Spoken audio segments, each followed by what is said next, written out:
What if wapo ko ganahin sa imuha kay protein ang gamaya? Love, nakoy what if love? Wala sok anay. Gi. What if napugos ako nimo? Okay ra.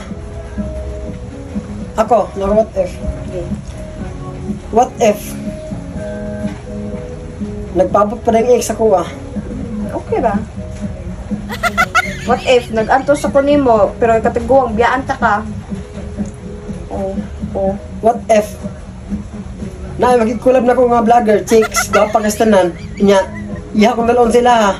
Oh, okay ra. Okay ra.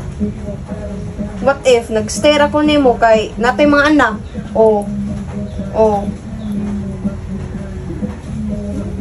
Oy sakit. Okay ra. What if kuhaon ko sa kuan Viva Max. Okay ra. What if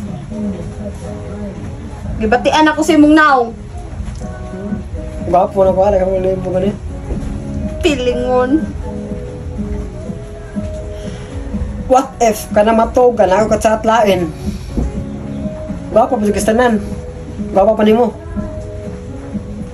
What if samtang nasa kay mag-chat napukoy ka chat pod lain?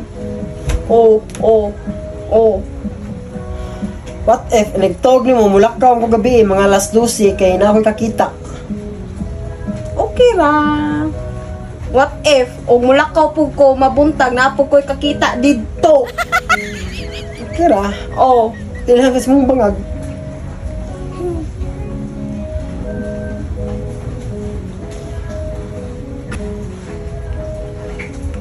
What if wa na ko ganahis mong puday kay itom na kastanan? What if wapo ko ganahin sa imuha kay protein ang gamaya? Oh, ra, sulipan man ka. Oh, okay ra. Gamay na imo. Alangan kada ko naman kani mo ha. Alangan kay gamay mo kay na imuha man nang di makuan. Bulhang na mga kastanan. Maninood man ka. Lina. Dako. Gana gani ka sa ko gani ultimo nga lubog gani basta karang kon mutot ka wala gani. Wala na lang. Di biya. Asa mo lubog mo. Si utot. Ano na? What if nagamayan ra kay ko man ang mangita og lain? Oh. Mo gani. Oh. Kay kuan dako na kayo kay di na mga ka bilhin pag agin ako para dako. Saan? Uy, pag ginana, but-buton ka.